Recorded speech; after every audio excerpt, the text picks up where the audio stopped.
What's up, everyone? How are we all doing today? Welcome to the final week of this Demystifying series where I've been talking about substance creative workflows. I'm joined with Dustin, Ian, and Nick. How's it going, guys? Not too bad. Happy Monday. Hi, everyone. Hey, buddy. Yep. Happy Monday. What's going on, everyone? Yes. So substance workflows. Let me quickly just add my screen and we can talk about a few housekeeping things before we get into the cool stuff we're going to be doing today.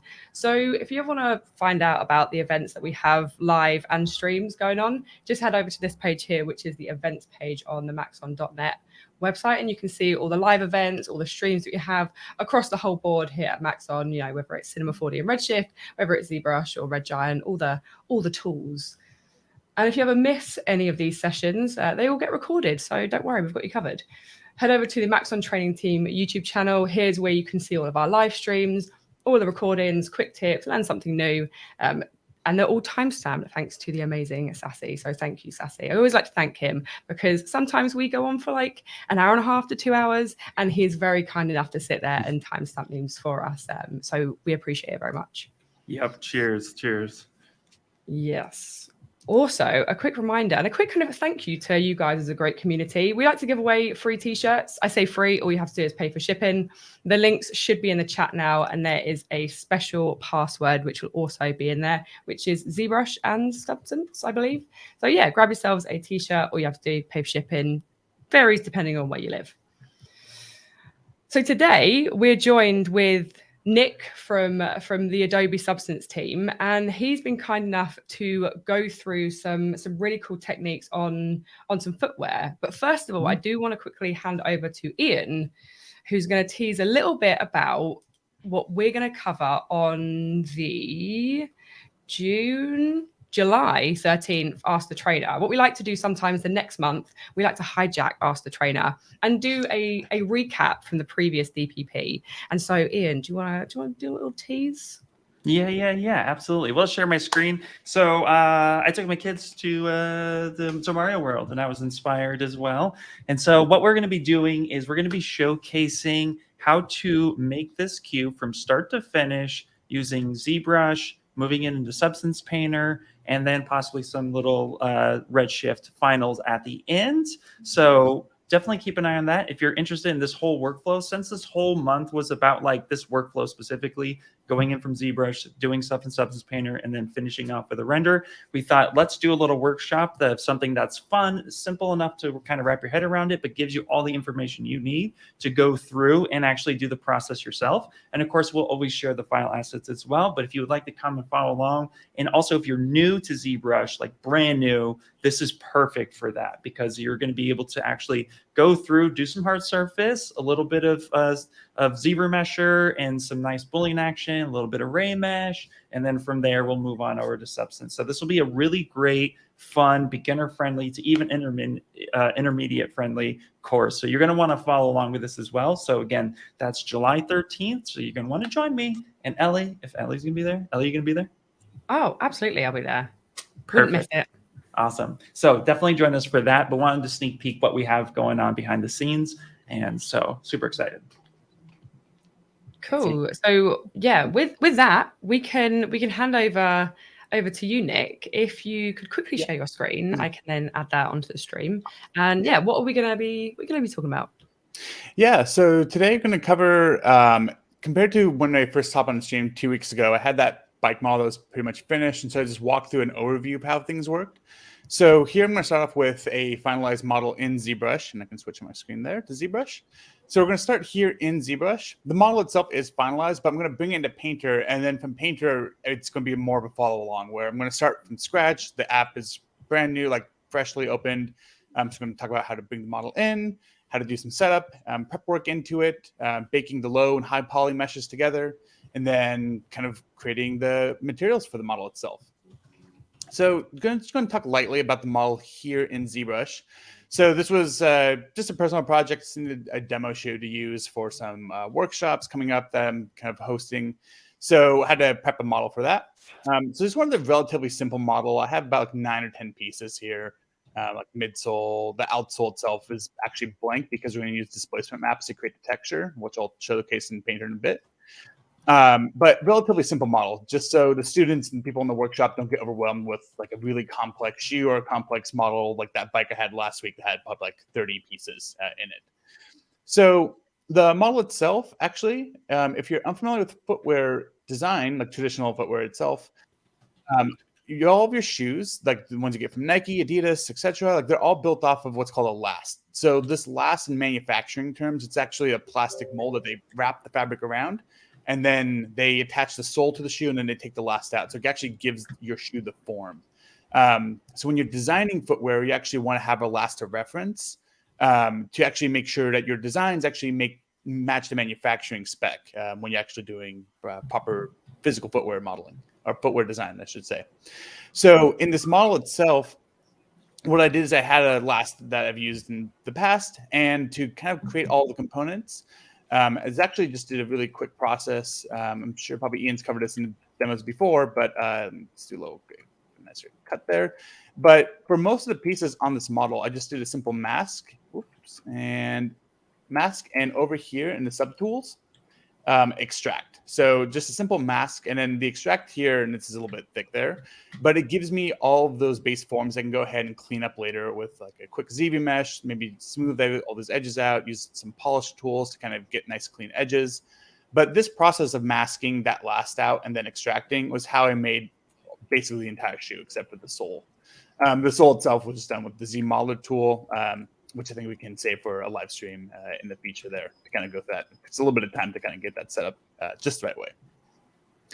So in this model itself, I have a high poly and a low poly version. The high poly just has a bunch of sharper edges. You can kind of see here that some of the deformation here is a little bit soft. This is the lower quality model. And the high poly have like nice sharp creases there. I have some like deformation here actually in this mudguard component as well. And sharper edges, a little bit more detail in the midsole. But I'm going to bake those in Painter here in just a second. So let me get rid of that last there so it's not kind of clipping through. So the last thing I did, just to kind of make sure that my kind of work was nice and clean when I bring into the Painter, was I made sure when I created the UV maps, which you can kind of see over here, when I prepped the file, I wanted to have like nice, clean UV maps to work off of. And so this kind of pattern, this kind of shape in footwear design terms, it's called a shell. So this is kind of the base upper fabric that you'd have, if you're working as a designer at, those companies I was mentioning before, and you'd kind of draw out your patterns, like where you want perp patterns, or you want like any additional TPU overlays, like other types of effects that you want on the shoe itself. So I wanted to have nice kind of clean UV maps. So the way I went about that is for most of the pieces here, just a simple mask and then polygroup those together, and then UV unwrapped by polygroups. So just something nice and quick, just to give me some nice clean shell pieces. And all the pieces on my shoe here, if you take a look at them, pretty much done the same way. Just a mask, polygroup, and then unwrapped by polygroups there. So with that, the model is kind of prepped and finished here. We're going to move over to Painter. So in Painter itself, this is where I'm going to start completely from scratch. Everybody can follow along here if they would like to, or kind of like feel free to ask any questions too. I'm kind of talking through fast, and Ellie and Ian, feel free to stop me at any time. But here in Painter, I'm going to go up to File and New. And if you're just coming into Painter for the first time, to start off any project, you need to bring in a 3D model to start off with. Otherwise, Painter's, you can't really do much with it at all. So here in Project, the very top here in Template, I'm just going to choose this PBR metallic roughness. It's a good standard one to kind of work with here. There's a bunch of other templates to start off from, but we're just going to start with this PBR one. Here in the file, I'm going to load up that model. So I have my low quality model and my high quality model. So I'll showcase how to bake those in just a second. But I'm going to grab that low quality one. And then this option here, what this is asking you, this document resolution, that's asking you for the initial quality of the textures as you start to work. You can always change this later, depending on your computer. You might want to adjust these settings. But right now, I'm going to leave it at a 2K file just so I can get a nice representation of my materials without it being like a 4K file, and it's super heavy on my computer. And the last thing here under auto unwrap, I'm going to turn that off because I have those UV maps already created in ZBrush. So I don't want Painter to go and auto unwrap. It's a nice feature to have, but when I want precise clean forms, auto unwrap will kind of just do a brute force method and kind of cut things in half, which we don't necessarily want all the time. So here in Painter, for those of you just hopping in for the first time and seeing this, left-hand side is your 3D viewport, right-hand side is your 2D or your UV maps here. And here's all the components of my texture set, my layers, and then all my materials that I have. So before I start to go along, what I want to do is I want to bake that high quality mesh into the low quality one. Because you can see here in this low quality, like I have these curves and these arches here on my shoe, but they're not really well defined. If I adjust the lighting over there, it looks more like a mistake than intentional. So to bake my high quality in with my low quality one, over here in the texture set settings, I'm going to go scroll down here to bake mesh maps. And this is where I can bake a high poly mesh into the low poly mesh. So I'm going to stick with that 2K output size here. And down here where it says high definition meshes, this is where I'm going to bring in that high quality mesh. And here I need to make a couple adjustments because if I try to bake this out, I'm going to get some artifacts and some odd issues with especially the ambient occlusion one. It's going to be pretty obvious here. So I want to decrease this max focal length until I start to see some of these issues here. So I can adjust that out a little bit. And then the last thing I want to do just to kind of help ease some of these issues that I'm kind of seeing is underneath match, I'm going to tell it to match by mesh name. I also don't need my ID map for this quick little demo. And I think that'll be good here. So what this is going to do, it's going to take that high poly mesh, bake it into low poly one. I'm actually just going to bump up the ray bounces for all the samples for the ambient occlusion, curvature, and thickness. And then I'm going to go ahead and bake the high quality into low quality one here. So while this is working, can take any questions, or if Ian and Ellie, you want to chat about anything? But we're going to kind of be sitting here for about 2 minutes here. No, so far so good. No real questions, but we'll definitely just wanted to highlight a couple things. People are excited for the hard surface workshop, ZBrush the Substance, which is cool, and also too, Aria. They got their first job as a 3D artist. So congratulations. That's freaking awesome. Congrats. Yeah, congratulations. I saw that earlier. I didn't want to cut everybody off. Good times. But yeah, let us know if you do have any questions for any of the guys here or anything that Nick's showing. Then yeah, just pop in the chat and we'll do our best to answer them live. Mm-hmm. And actually, this would be a good time while it's baking. Is there any colorway that anybody wants to see? Do you want to do any particular colors that we want to see on the shoe? I'm a fan of orange. That's my first pick. Do orange? Do we want the second orange in the secondary color, or just all orange? What do you guys think? I'm like a huge fan of like the beige and neutrals that are going on. Like I love a little beige. Like my whole wardrobe is full of it for summer. So any kind of beige or mid brown that goes with an orange, I'm here for it. Yeah, let's do that. Let's do like a kind of beige and orange, like orange highlights with like beige for the kind of majority of it here. That sounds pretty good. Awesome. Yeah. First major question. Is this a specific shoe? What kind of shoe are you making or have made? No, this is kind of like inspired by some of the Nike kind of running shoes, but this shoe itself was just something I've made for demos that I run in some of my workshops. So this was just something I kind of created from a quick sketch that I had, but no specific shoe from any brands or manufacturer. Very, very cool. Very, very cool.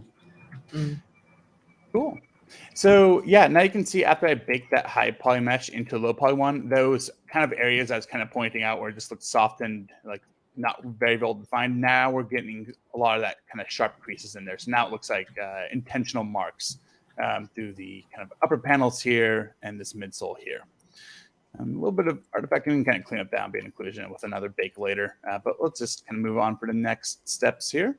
Ooh, actually, here really quick. Sorry. Real quick. Today I started. So the question is from Entertainment Jerk. Today I started with Substance and was first day. I faced a lot of shading issues in low poly. What tips would you give before importing low poly into Substance? I think it'd be hard to tell like what the kind of challenges that he had were with the shading issues that they're mentioning. Is there a way that they could elaborate a bit more on kind of issues they're facing? Yeah, if they can elaborate more, that would be fantastic.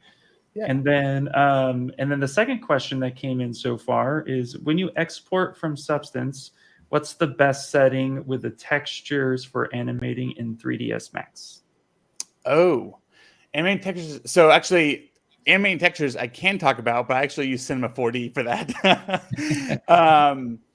I have. So to be honest, I haven't used 3ds Max since 2008. It's been a very long time since I've opened up 3ds Max, so I'm unfortunately can't able to help there. The one thing I can say is that most of the 3D engines, like 3ds Max, Maya, Cinema 4D, they should have a Substance engine. So that's kind of a kind of asset manager for Substance materials in each of those programs. And I think I might need to throw something on. So I'm just going to throw one material on just so it actually works properly. When you go in, so you finish up your model in Painter, when you go over here to File and Export Textures, you can change the output type. If you go down here, it's hidden towards the bottom. There should be one for, where did they put it in? No, they added it in and then they moved it around a little bit. There should be one for exporting, file type. If you click on file type and go to the very bottom, there's this SBSAR file type.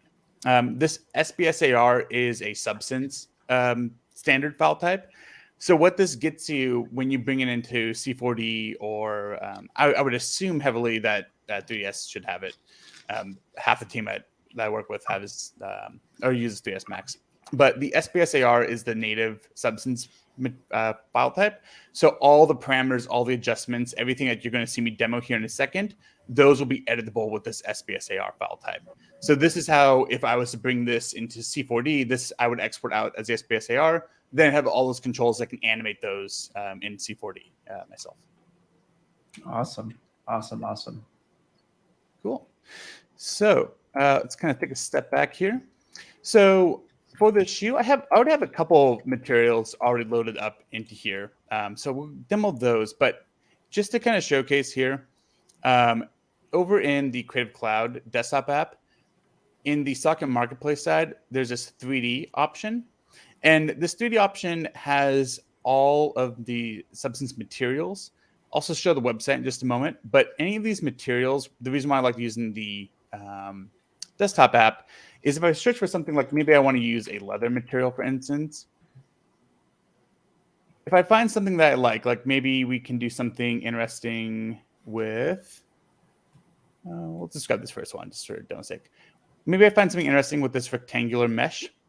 In the desktop app, I can send to the app, and I can send it right into Painter itself. So if I find a material that I like and I want to use, I can click on that send to, and that material will just appear right in my library.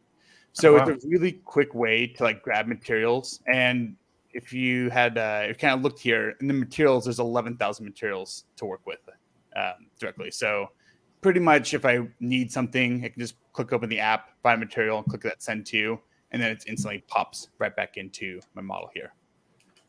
Quick, fast way. And that's how I kind of brought all these materials in. If you're seeing a lot of them there, which is that same process you just saw. So I'm going to sort my library out over here. Down here is the library. It's all the materials I have access to. I'm going to use my assets because I know I have a few that I want to use already. It's going to move the little stream icon. You can actually click to hide that, and it will disappear. Oh, perfect. Yeah. I didn't know if that was kind of stuck down the screen or if it would stop streaming there. No, you're good. Cool. I have a couple materials I already want to use. So here we have this polyester I can drag and drop here. And because I had those UV maps created, I pretty much drag and drop. The material looks really good right out of the box. Can scale it down a little bit here in the UV viewport. And then all of my changes here, I'm going to kind of cover up that texture set settings. Down here in the bottom right-hand corner is properties. And this is where I can make all the changes to the materials that I would need to. So for instance, I can change the color of that material. I can change various attributes like its roughness. So if I want to have a glossy finish to it, for instance, I could do that. This one's a fairly limited material, but I'll kind of showcase some of the materials here in just a second that have a lot more properties we could change. So here, let's see. Actually, you know what? I kind of don't mind. Like if we're talking about beige, like this is kind of a nice, maybe a little bit more warmth to it. This might be a good starting beige. We can always adjust this later. And what I can also do too is, as I have this color hue window picked out, I can go down here to my swatches and add whatever I have selected as a swatch. So now I can reference that exact same hue for any other materials as I'm going through the shoe itself. Can search for a suede.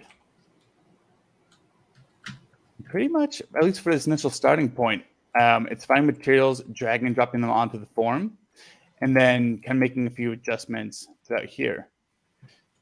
See what kind of orange we have. A couple of oranges there. Be a nice little pop of color. And let's see here. Let's adjust my sentence here. That'll be the next kind of steps here for just dragging and dropping, kind of applying materials throughout. But before, so just so we're kind of not staying on the same talking points here, I'm going to move to one other kind of interesting thing that we can get into. So I would go through and I'd apply materials, drag and drop them on, adjust the colors here. But let's say I want to do some unique effects. Like maybe I don't want this suede here to be all orange. Like it's a little too prominent. If we only want it to be a pop of color, maybe we want it to have like a gradient fade, for instance. So what I can do is in any of my layers here, I can go ahead and add a mask. And so for those of you new to using masks, pretty much what they do is a mask reveals the material beneath, but it doesn't delete it or erase it. So you can see here my layer stack, I have this left hand icon and the right hand one. The right hand is that mask. So as I paint through here, it's really, really tiny on the screen, but it's kind of adding in different kind of color values there. That shows me what I can show and reveal. But this right or left hand one, if I go and click on that, I have control over that base material and I can make any changes that I want. And it keeps that mask intact. So it's only revealing where I want that material to be. We can delete that mask for just a second. So that's a quick way of working with masks. But if I wanted to do a gradient fade, for instance, I could have two instances of that suede. So I can have that beige color of suede and then that orange color pop. I can add a mask onto that beige colorway. And in Painter, there's this operation called generators. What generators are, they take those mesh maps I created. So when I baked this model, I created mesh maps, for instance, like ambient occlusion, position maps, thickness.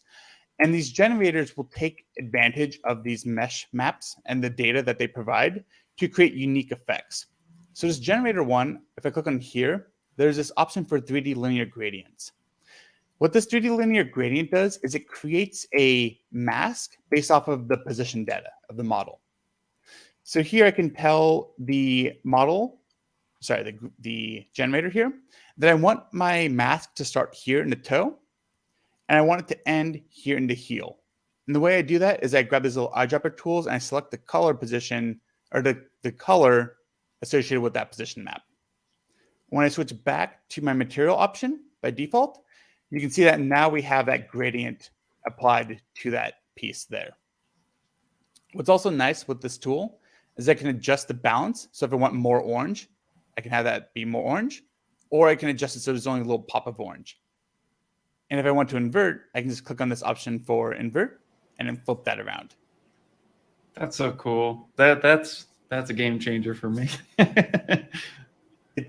There's so many, like it's this one, to be honest, is one of my favorites because just doing nice gradients is like, I love gradient patterns. Yeah. So having that ability is super nice because I can always go back through, and as I was kind of mentioned before, let's say for whatever reason, okay, we don't want to do orange, or maybe we want to do like that purple that I had before, or a blue. I can always go back to my other materials and just swap them out really quickly. So this saves so much time instead of having to go repaint the gradients over and over again to be like blue, no purple, no whatever. It's just set up here that I can make changes really, really quick. Yeah, that's super awesome. We do have a few questions coming in. One of them I'll go ahead and answer real quick. And we'll share a link here in a little bit too to kind of help answer that question. But it's about unwrapping UVs in ZBrush and basically saying, do you have any tips for unwrapping UVs in ZBrush? Also, what kind of objects do you decide to unwrap in ZBrush when making game assets? So I'm going to cover a lot of that and what we had teased in the beginning. But there will be a link that we'll drop in the chat, which is in 2023, there's a new way to do UV unwrap in ZBrush, which is utilizing the creased edge. So you will be able to use the modeler or even use crease by polygroups and actually select where you want your UV cuts to be utilizing the creased edge. So go ahead and check that out as well, because we did a demo of that when that was released about 5 months ago. So that will be a really good one for that. And then, Nick, I'm sure you'll get to this part here, but it looks like it's a color matching question, which is any idea how to make the same light settings and colors for Maya to be the same that you're working on in Substance? This person seems to be struggle color matching, but I know there's ways that you can go about and actually do your color setting. So any tips on that? Yeah, here, I can actually showcase that right now. Perfect. So when I first, for this demo, I kind of started off by just brought in the model quick just so we can talk about some of the kind of like follow along with Painter.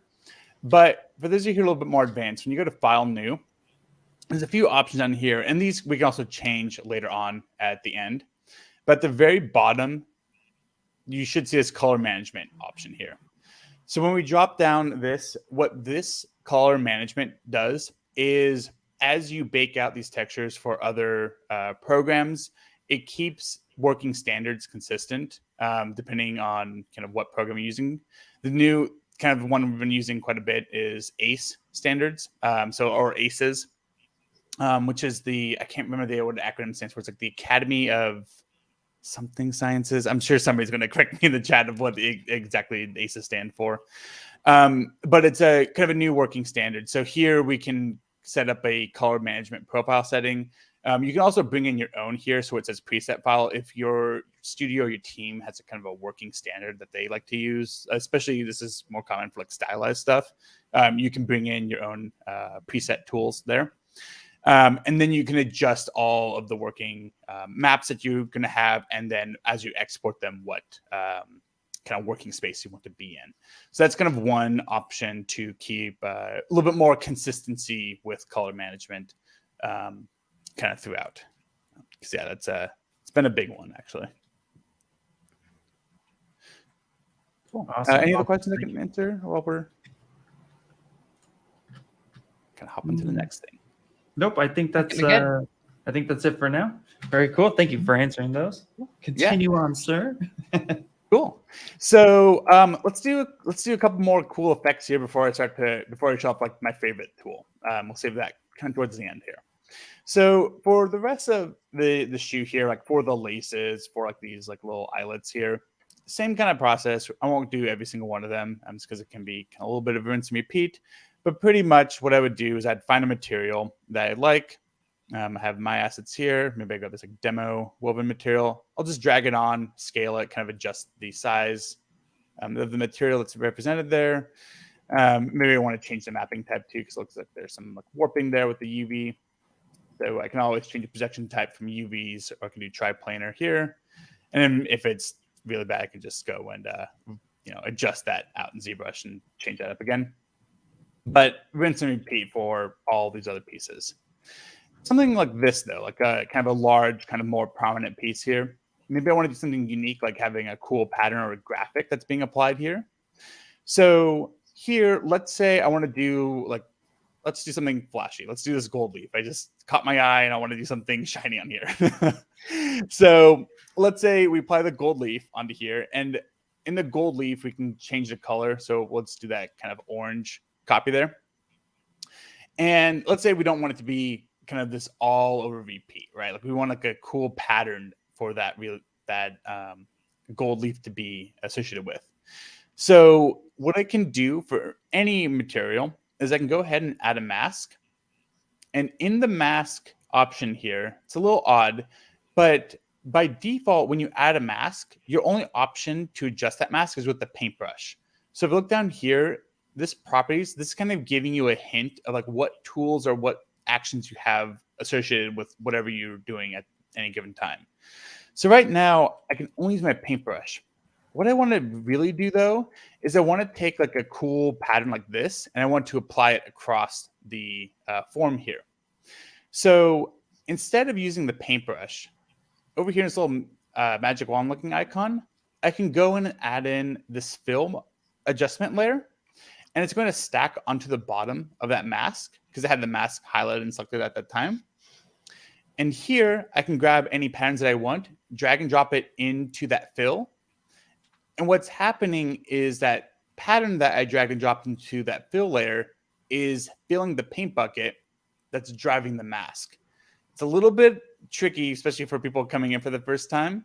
But this process allows me to create really cool, unique patterns. And at any time, again, I can kind of click on that first option here, and I still have full control over that material. So if I wanted to change the colorway, or maybe I don't want it to be as, glossy here, I can adjust the roughness values, make it a little bit more matte, for instance. And then any given time, like maybe this pattern, like, okay, this pattern maybe is not working for me. Maybe I want to do something else. I can always go ahead, grab a different pattern, drag and drop it in, and make any adjustments to that. Nice. No, that's super cool. Going back to that color gradient one, there was a question. Could you use more than 2 colors for that color gradient that you showcased earlier? Yes. Yeah. Actually, let's hop back into there because there's one little trick you have to do if you're doing more than one color. So let's say we have this fade. I'm going to adjust the fade here on that linear gradient so it's a little bit more orange there, just so I can have a little bit more space for a third color. And I'm going to select that orange color, and it's going to copy and paste that suede material. And I'm going to change it to, let's just do that kind of purple one, for instance, or maybe that blue. This is okay. So what I'll need to do here, I'll need to first do the same setup for that linear gradient. So I'm going to add in a mask, go up here to position, and then add in the generator that's run by that 3D linear gradient. I'll select that toe and the heel. So same setup initially. I'll switch back into material. And so initially, I can adjust that balance. You can kind of see it is actually already fading here between that beige, that orange, and that purple. And we can keep doing this over and over again.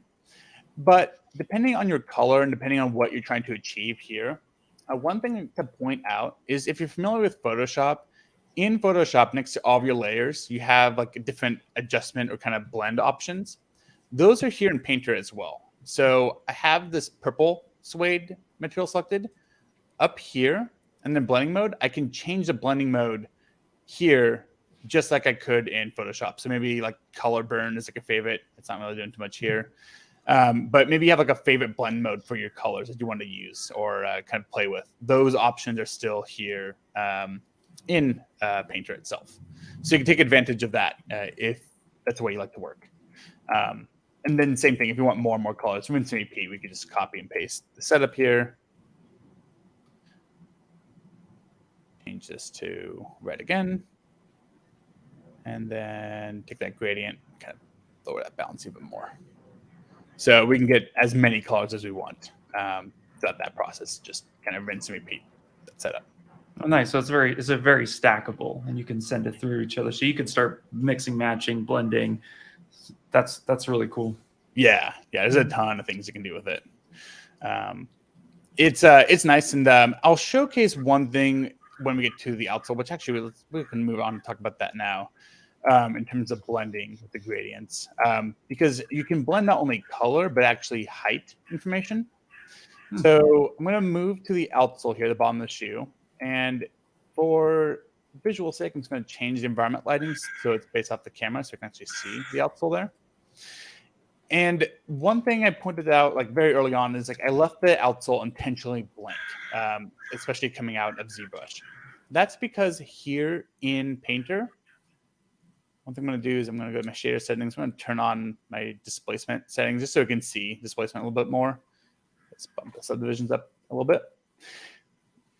In Painter, what you can do for all like your small like macro details, you can paint in height map information. So instead of modeling like an outsole pattern by hand, which can be super tedious, what we could do is something similar to what I was doing with some of those other components on the model itself. I can make a new paint bucket layer. I can turn off all of my channel except for the height information. And if I grab in that same pattern, like maybe I had that cool pattern I had before for that midsole, I can grab in a pattern and have it drive my height map here, which will give me an outsole pattern itself.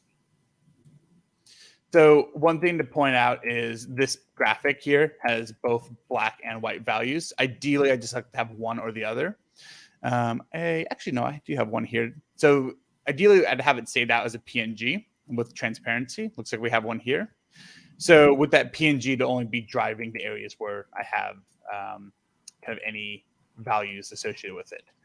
But this is nice too for, you know, designing. Whoops, it's a little aggressive. Let's turn down. There we go. This is good for designing different outsole patterns, different traction, or different like, you know, high noise, high frequency textures in anything that you're doing. One thing to point out though is, again, it's kind of clipping through. It's because like this height map, one, I ideally have like something that doesn't have that, you know, just one value associated with it. So it can actually work in just a transparent PNG. But two, just to kind of make things even easier for me to work with.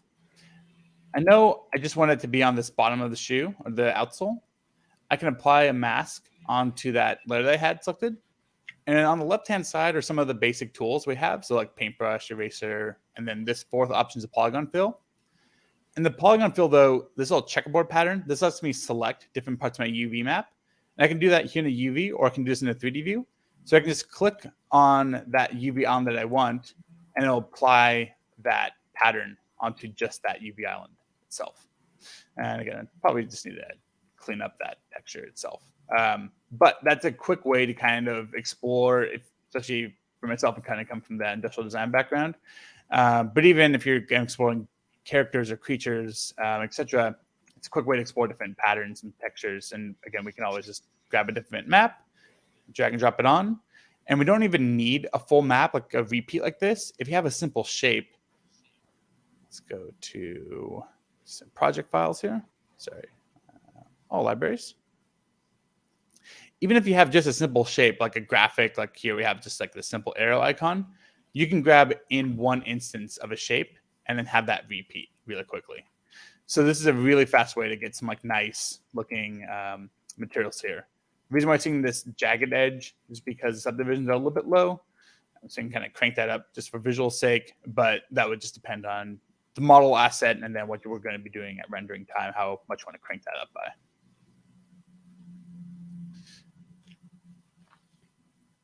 Cool. And then if there's any other questions, I can answer them now. Otherwise, we can pass it off for the lighting component. Actually, that's a great segue, because I was just going to ask there was the second part of that question, going back to the color and the aces, but I guess too, I might have missed this, so that was my fault, but more about the lighting matching between Substance and, let's say, Maya, for example. And since we were thinking about passing it off to Dustin, maybe Dustin would be somebody who would want to take this one, but Nick, feel free. If you're feeling it, let me know. Yeah, I think if Dustin, if that's cool with you, we can pass it off, talk about lighting. Yeah. We can talk about lighting. Before we get, I have to share my screen. You know, if I learn how to use technology. That's helpful, just a little bit, buddy. Just a little bit. It's all good. Yeah. Let me. Oh, this is weird. Okay, it should be. There we go. It's funny. Going on that question a little bit. So Dustin, maybe you can be like, dude, stop doing this. But I am somebody as an artist who I only focus on the lighting element when I'm ready to composite my final scene. I almost never think about lighting, except for unless I need to like visually see something. Or I'm just like, hey, let me do a really quick, like, test render. Like I'll always test render in Substance, but I'm never really like thinking about lighting until I move into my final scene. You know, so leading into this question, am I doing it wrong, buddy? No, it's actually I am very much the same way. When I'm doing any type of material creation, usually I'm using a scene that's kind of pre-lit, sort of in my style. Maybe not in Substance specifically, because I'm not a huge Substance user myself. But I'll use something like a shader ball that has a generally kind of dramatic 3-point lighting style setup. And I know that those materials are going to work pretty well in the general workflows that I have. Going specifically from Substance, the way that I would look at it in the few times that I've used Substance in production, it's been using the lighting in Substance to make sure that my material properties look good generally. But once those textures are kicked out and I'm building the shaders in something like Redshift, I'm still tweaking and manipulating those values and things like that, to work best with my lighting. So as a general rule of thumb, kind of the reason why we're segueing into lighting is that aside of the texture creation that you would be doing in something like Substance, I prefer the workflow of focusing on lighting and composition first, and then moving into material creation using your PBR textures, what have you, that you're exporting from Substance. It's a very easy way when you're working with clients to get them trained into seeing something early on and starting to envision your creative process early on, focusing on cameras and lighting, because your lighting is directly going to affect your materials and vice versa. So I like to get the lighting set up first and then build the materials or adjust the materials to work with the lighting that I have, and then move into rendering and post-production. So it's kind of a good workflow, in a client-based system. So with that being said, I've taken the model here that I have from Nick, threw it into Cinema, and for some reason, I like to do this with shoes. I like to go and split them out as if it were some type of ad. We may have to adjust this just a little bit because we can see that it's, kind of hollow on the inside, but we'll see how that all works out as we get going. So, the way that I have this set up, I've been kind of quiet this whole time that, we've been presenting, because I've been throwing a scene together so we can make this happen. So I have a few different bend deformers that are set up here that are very much just, creating slight bends in the shoe. I'm sure that we have plenty of training on using some of that stuff. Ellie, I'm sure you've got some stuff on the training team. And if not, there's some great content. So we got that set up. So we have the shoe here. I've started building a basic studio, planning on doing who doesn't love exploded views? Exactly. Everybody loves exploded views, especially when there is fire involved. It makes it even more interesting.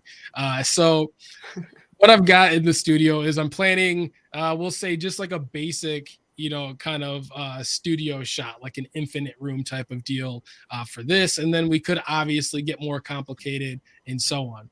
So following a bit of what we talked about last week, which was lighting Ellie's hamburger or cheeseburger. I like to work with ambient lighting first, and then start to place my, the other like kind of high profile lighting around my subject. So when I'm building an infinite studio, I like to put something like a disk or a plane in there with a Redshift object tag that's going to have the matte properties turned on. Okay. And so from here, I like to take the reflection scale to 1, because we'll say in this shot, we want to have a little bit of the reflection showing on the floor. And then what I do from there is throw just a basic standard material on that disc. And so we can drive a couple different things with this material because it is going to be matted, if you will, like a shadow catcher. So we can also use this floor to somewhat bounce a bit of light in our environment. So the next thing that we're going to do after I have that set up is we can head to the Redshift camera and we can turn the background on, and we'll go to maybe we'll just do like a nice gray background for now. I'm going to save this a moment, and then we can start the render view. There we go. And right now we have nothing in there. So we're seeing the default lighting, which isn't always as great as we'd like it to be. And so what I want to do from here is we'll add in a dome light. There we go. And now we can see some nice ambient lighting. Let's see if I can pull this over. There we go. All right. Now, with the ambient lighting that we have set up, I don't think it's too bad immediately.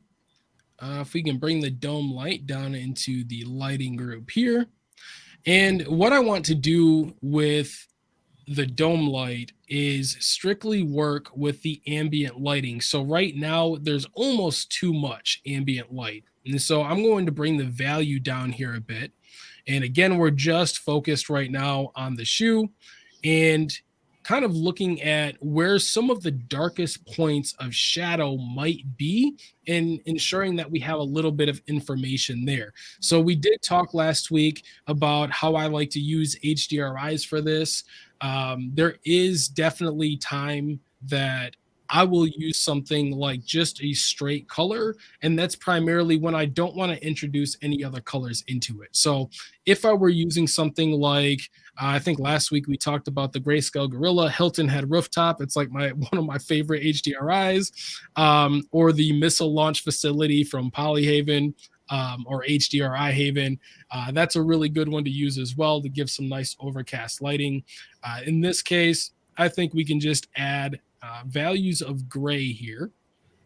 And now this is only really going to affect the shoe because we have the background that is being created through the Redshift camera. So what we'll do here is we can turn off background on our dome light, and that's just so we're not seeing anything really competing. I like to have that off, especially in the viewport as I'm starting to move things around.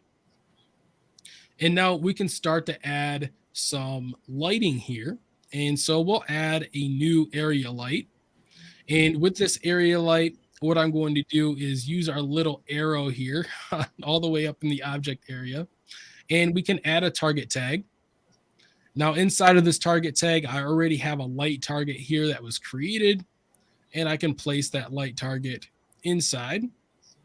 And so what we talked about last week is how I like to work with rim lights first. So I like to work with ambient lighting, then I go to rim lights, and then I go to the key light. And that's primarily so I can set the kind of darkest or like the black point of the scene first with that ambient light and seeing how everything else is going to work. And then I'll move into the rim lighting to ensure that I have good separation and silhouette before I move on to key lighting. Because especially with a style that I like, a little bit more dramatic, it allows you to really art direct some of that stuff if you have a process that you're starting to follow. So I'm going to be saving here quite a bit as we get going, just a force of habit. Now, with the area light, it's too intense, first of all. So we can drop this, and I'll say something maybe like, we'll start off with 20, and we can adjust from there. So right now, it's directly under our shoe. And so you'll see, like last week, we can actually hide the material manager there. You'll see, like last week, I'm using two different viewports. So the one viewport is currently locked, and that's my Redshift camera viewport here. And then I have another viewport down below that I just changed. I believe it's from from the right side orthographic camera into the perspective. And this is the one where I'm actually going to be able to set up my lighting while seeing it happen or update in the render view. So with our first light here, this is going to be one of our rim lights. And so I'm going to scale this down quite a bit, and we can move it, let that target tag do its job. There we go. And now we can set this light up. We'll say right behind. Maybe we can have a little bit more of a dramatic look. So as I'm starting to move these things around, like the lighting around, what I'm thinking of primarily is not just having light come from the backside of the shoe, but very similar to maybe automotive rendering. I'm looking at the lines and the details that are actually on the product that I'm lighting. So in this case, we have some really cool, details here in the model. And we're not really worrying about any of the Fong tags or anything like that at the moment. So don't don't kill me with that. We would get there a bit more as we're starting to shade this with materials and so on. But what I'm looking at is some of the cool details here. And so I'm trying to place and play with shaping the shadows to best work with the contours of the shoe and highlight a lot of that detail. So there's a couple ways that we can do it. And that's just by starting to work with this light and placing it around almost behind, but where some of this light is actually spilling out over the side. So we can also do this with harder light instead of working with such a soft one. So what I'm going to do is scale the light down a little bit. And of course, as we start to scale it down, we're going to start losing some of the intensity because this light is now not taking up as much of the space. And if we head into our light, we'll drag this down into our lighting group here as well. If we take the light and we start to add a bit more directionality to it, we'll do that with the spread, maybe do something like 0.25. We'll see that our intensity is starting to boost back up because it's throwing all of that light closer to a single direction. And with a spread of 0.25, we still have a little bit of outer spill, but this is going to allow us to really start to capture some of these silhouette details. And then I would adjust this from here. So if 0.25 is a little bit too far down for me, I can bring that to 0.5 and we can see it get a bit softer. And now we can start to move the light off to the side a little bit. And I think maybe if we go a little bit lower, let's see what that looks like. While you push that just a little bit, Dustin, I need to dip for a little bit. So, well, not for a little bit, for the rest of the stream, unfortunately. So I'll leave you all in good hands with Nick and Ellie, of course, and Dustin killing it as always. But I need to take off. So I will catch you guys next time. So just want to say proper cheers and thank you everyone for joining. So continue on, sir. Bye. Awesome. Bye. Thanks. We'll see you later, man. Have a good one. All right. See ya. Okay, so with our rim light here, we can see that working pretty well. I do have a little bit more light hitting this bottom sole than I might like, and so we can bring that back up a little bit and start to work with it. There are plenty of reasons. If we take a look here, we can see that the sole's sticking out just a bit further, and it's also going to let a bit more light in. That's totally fine. We can leave this here for now. Now, in order to create a second rim light, what we can do is just duplicate this light.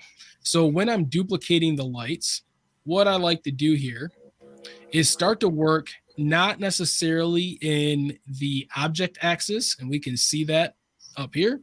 So this is going to be our object axis. If we press W, that's going to switch to our world axis. In most cases, I like to work with the world axis when I'm duplicating my lights.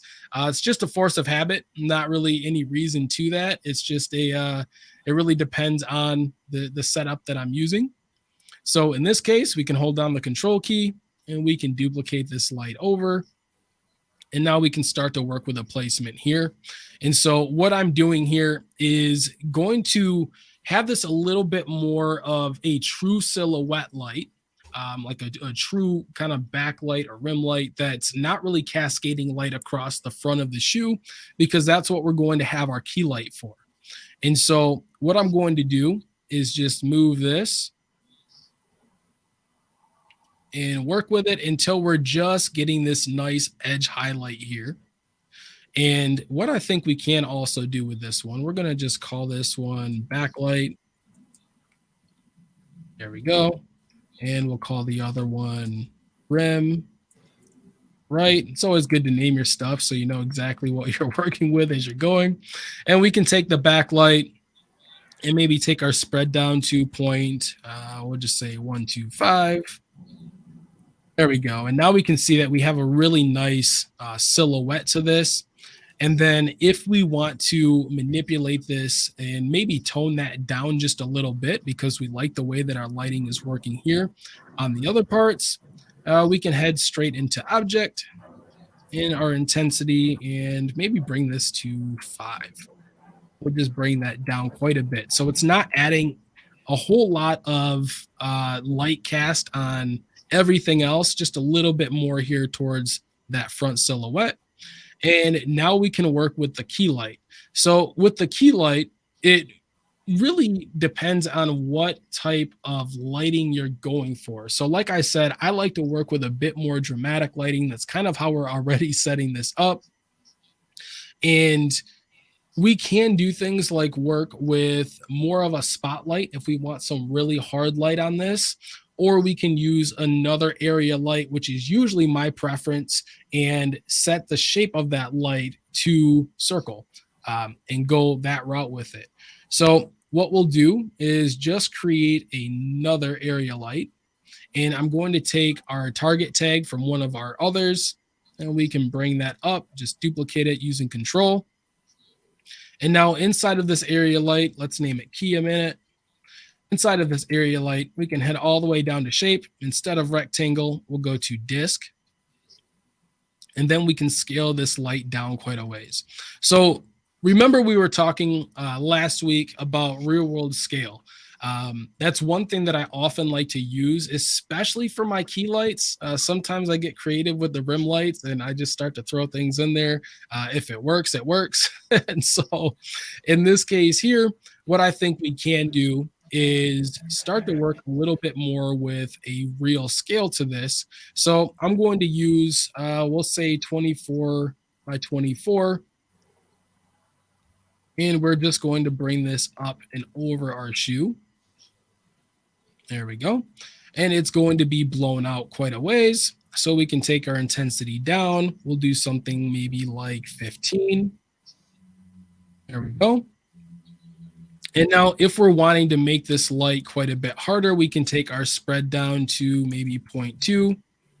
And that's just going to increase our intensity and everything. We've already talked about that quite a bit.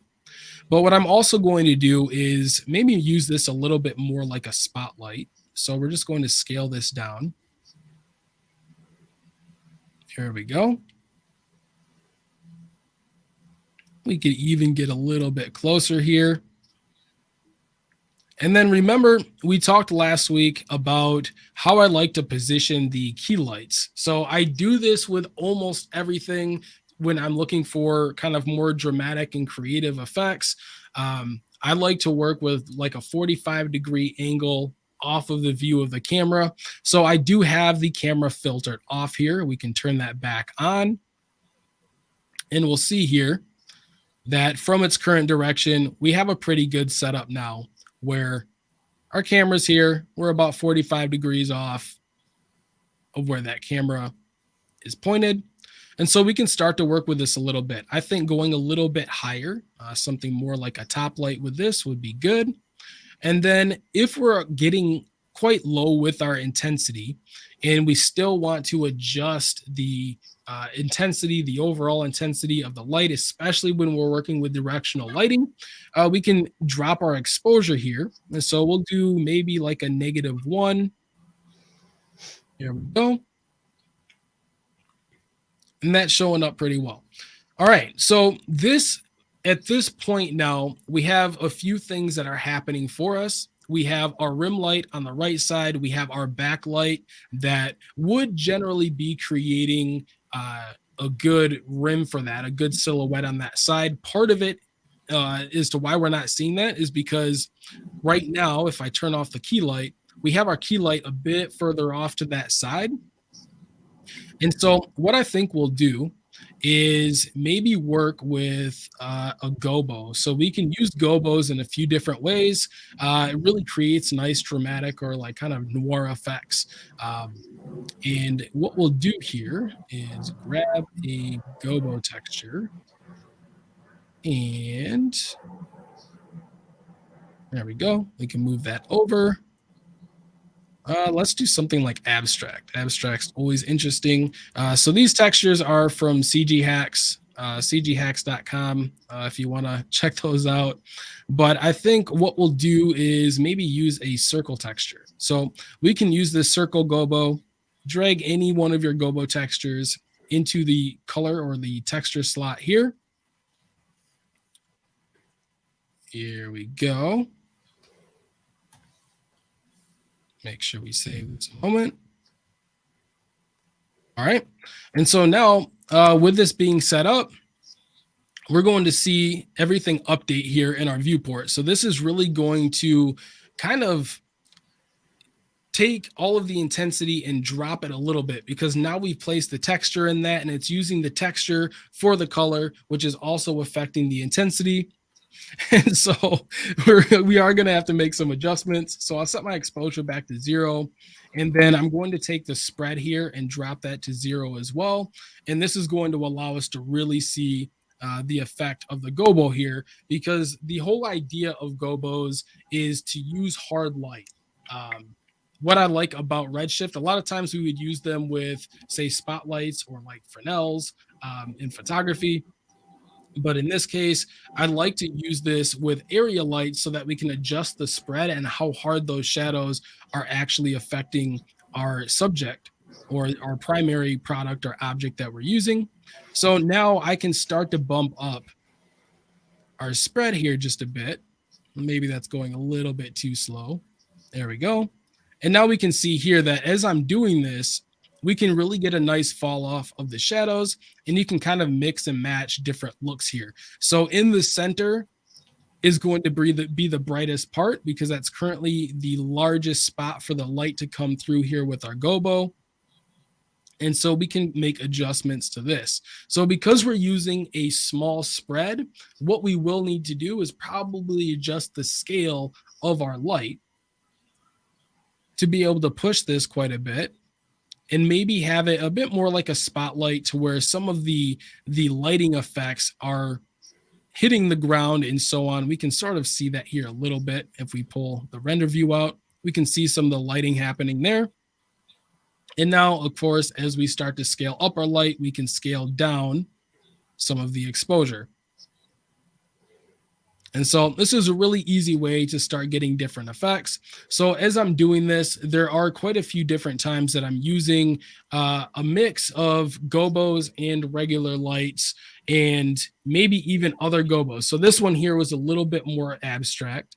If I head back to the textures here, we can use something like nature and pick any one of these and give us a little bit more kind of stippled lighting instead of just having circles in our shot. And so we'll see that here, where now we're getting some really nice fall offs. And at this point, there we go. Sorry, had my alarm going off. And so at this point, this is really where I would start working on getting some of the materials into this shot and getting everything working well. So after the materials are set, that's normally where I would start to look at the camera effects. So things like bloom and glare. If I want to have, say, some bokeh textures in there that are really creating some nice chromatic bokeh, I would start doing that after my materials are set, which is after the lighting is set, and kind of working in that productive process. It's like progressive as you're getting towards your final rendering state. So do we have any questions so far?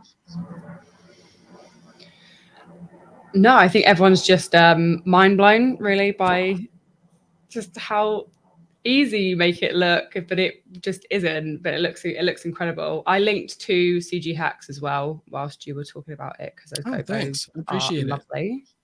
Yeah, I have a question, actually. Maxon DPP. We do have a coupon code for everybody that's like part of the cool streams that we have. Yeah, Maxon DPP 30.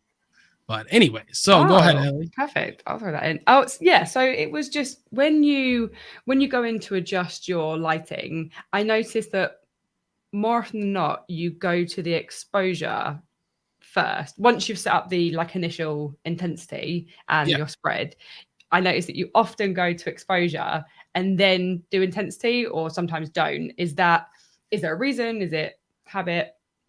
Yeah, so it Just really curious. depends on the lighting that you're using. I always work with intensity first, and as I start to get intensity, like it's kind of weird. So if we'll just set our exposure to back to default at 0. Um, I like to think of exposure as like the brightest, like the hottest highlights that you're getting, things that usually get blown out. And I like to use the intensity. Um, Maybe what we'll do, we'll just set this all back. So I'm going to copy the spread here that I have, and we can right click and reset to default. And we can just reset this to default as well. I won't worry so much about having the Gobo in here. That's totally fine. And oh, that didn't reset to default. Maybe not. Okay, there we go. Boom, 100. It's all the way up there. Okay, so as I'm starting to work with the intensity, the way that I like to do this is intensity first and then exposure.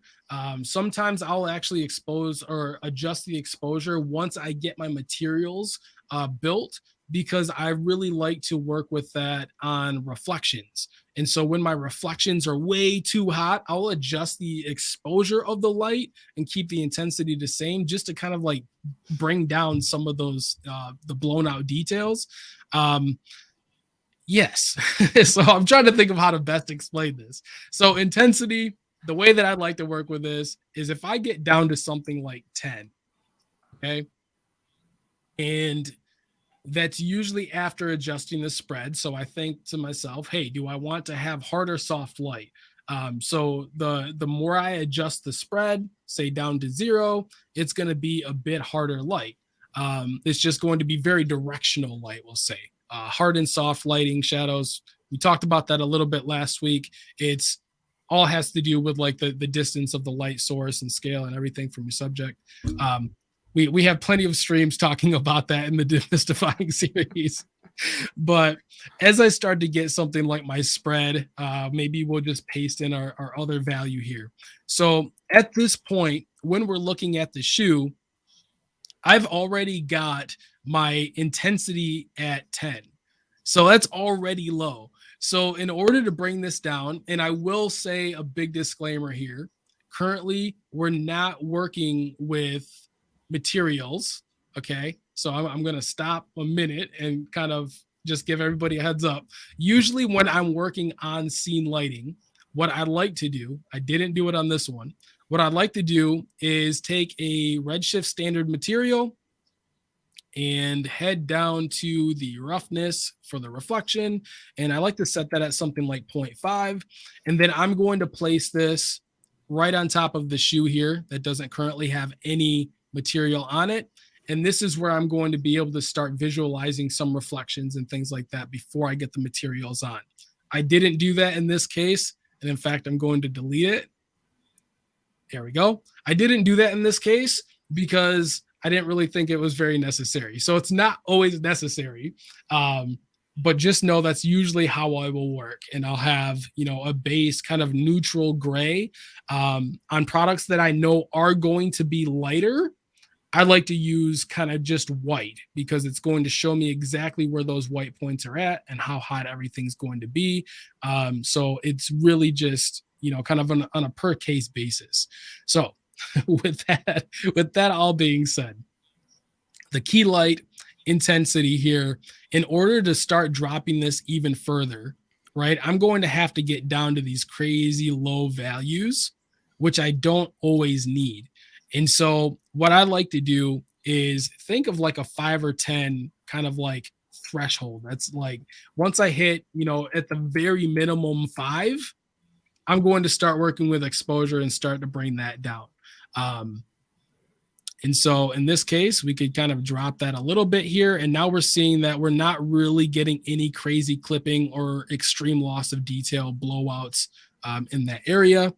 I don't always like to go too far. So we'll just say something like -1, and then we can start to tone this down. So there are a couple ways that we can also adjust the intensity of the lighting. So if we know about the inverse square law, we've talked about it in the past, your light intensity is going to drop. The very basics are that the light intensity is going to drop the further away from your subject you move the light. So in this case, if we go ahead and we move the light and kind of double the distance,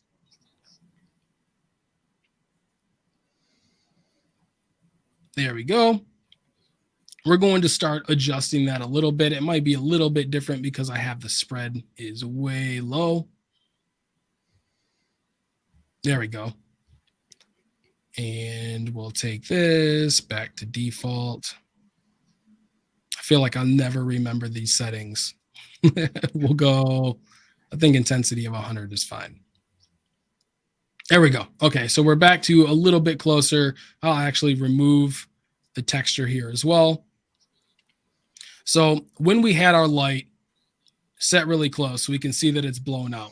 It's a lot easier to see this without all of the other settings that we had in place.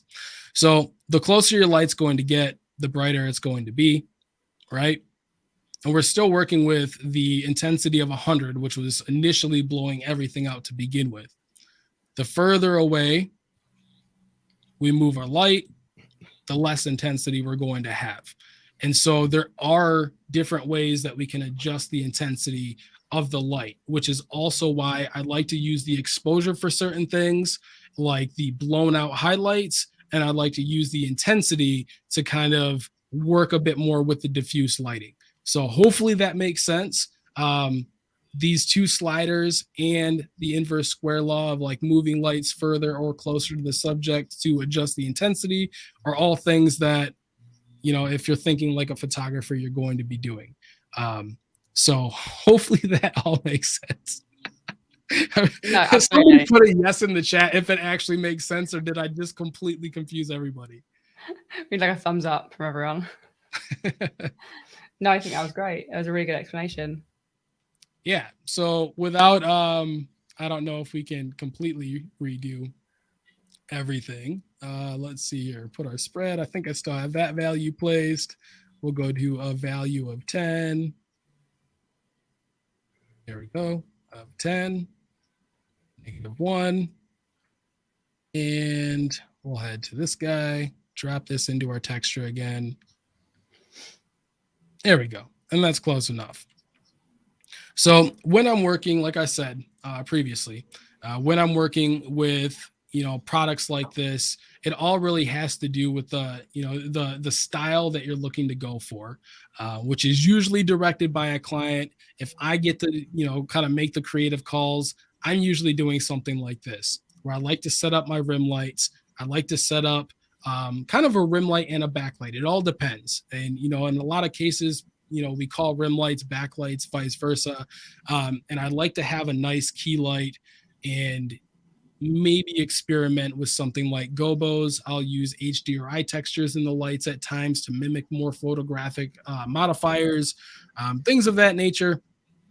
But, you know, getting into the basics of like a cinematic lighting setup, it usually has to do with separation or ambient lighting, separation, and then your key light.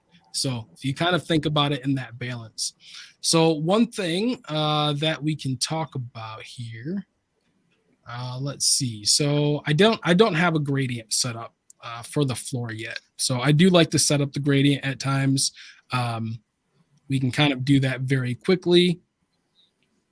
We can throw our ramp node.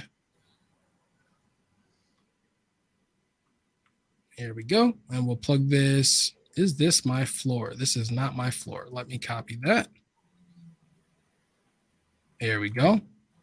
So into the floor material, I'm going to copy a ramp node, place that in the opacity, and we can go to circular, I believe.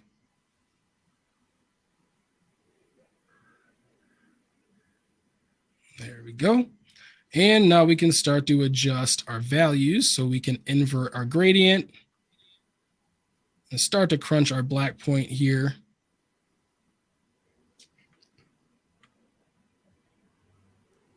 Is it radial or circular? No, okay, I was right. It is circular. There we go. And so we can get a nice feather of the floor to our background as we're starting to manipulate and drag the points of this ramp in and out. Doesn't always have to be too much. So from here, what I'd like to do is use the floor material color. So our base color here, this can either work as like a bounce, or you can use it as kind of a negative fill the darker you go. So maybe I'll just twirl this down so we can rapidly adjust values here. So if we head back down closer to black, we're going to see that the shadows here right underneath the shoe are getting quite dark. And if we go to something a bit brighter, there we go, it's going to start filling underneath.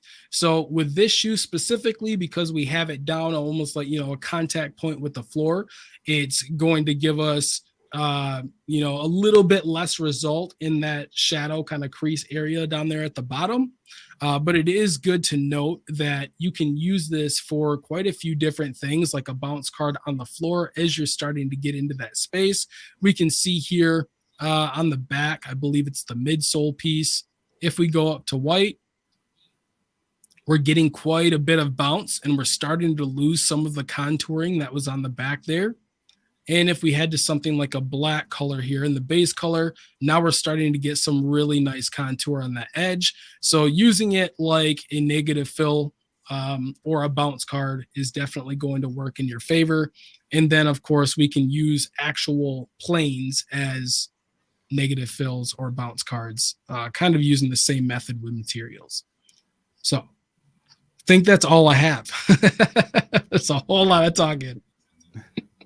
No, it's great. It was great. There was one quick question that came in from Mohammed. Let me just throw it up on the screen. It was about applying the colors of the textures that Nick did in Substance onto the model in Cinema. And the reason that we haven't done that during this session is because they weren't exported and then given to Dustin, but I'm going to link last week's DPP, which goes through how you would then export those textures or those texture sets from Substance, and then how you can bring them into Cinema 4D and Redshift. So I just wanted to let you know that we saw that comment, but that's why they aren't there in this one. So let me just throw that link in there. If I could spell last week's, there we go. DPP. So are there any other questions before we head out? I think those are all of the questions. We had a quick one. So regarding the question that came in about the ACES workflow and having the color management and things like that. Mohammed is wondering about the settings you would need to tweak to make the light the same as it is in Substance to ensure you get that same look. Yeah, so the lights in Substance, I mean, I can show that really quick. Sure. There's no light creation in Substance itself, unless we're talking about Stager, which is like a quick and easy kind of rendering app. In terms of like lighting environments, which here I can share my screen very quick. In Painter, like if you're working in Painter and you want to kind of change or kind of see what the shoe or any model that you're working on looks like, up here in the top right hand corner in the display option here, you have this option for environment maps. This is like a series of HDRIs that you can use to kind of visualize the model in different lighting conditions. So you can see here as I pick something that has like this kind of like nighttime kind of sky, like overcast kind of sky, we're picking up all those hues and colors from that HDRI into the model itself. But these maps don't, I mean, you actually can bake these in, which we could talk about in a future live stream, or any HDRIs. But they're not created with the model itself. You're just getting those base materials. So all that lighting that you would do, you do something in your other application, whatever you might be using. Yeah, and that's kind of what I was, what I was thinking regarding that question is you focus a little bit more on what you're doing to your materials and your textures and getting those right. There are plenty of HDRIs there so that you can kind of simulate different lighting environments to make sure that maybe you find one that fits more your style, or like for me, I would find one that has a nice key light setup, rim lights already in there, and use that HDRI to create my material set, and just know workflow wise that those textures are then going to work for my general lighting. But as I said, I do use HDRIs mixed with like studio lighting, if you will. And so it's very rare, unless I'm going for something that's maybe hyper realistic outdoors, that I'm going to just rely on an HDRI anyway. And so my thought process is to just use Substance for creating your textures, and then focus on the creative lighting and an art direction in Redshift, Cinema, what have you. So yeah. Cool. Well, yeah, I want to thank both Nick and Dustin for jumping in and just sharing an abundance of knowledge, both in ZBrush, Substance, and of course inside of Cinema 4D and Redshift. And thank you to everyone who has been part of the stream and been asking those great questions. It's been great spending this month with you guys. We've come to the end of this particular series, but that just means a brand new topic for next Monday. So yeah, thank you so much to both of you, and Nick, you can thank Wes for coming in as well. It was great having him on week 2. Yeah, it was super fun to kind of hang out with everybody here. Yeah, I appreciate it. It's always good to be on. Always. Yeah. Always good fun. But yeah, I hope you'll have a great rest of your day, rest of your weeks, and I'm sure we'll all see you on another session soon. Cool. That Sounds sounds good. awesome. All righty. Bye, everyone. See you, everybody. Bye, everyone.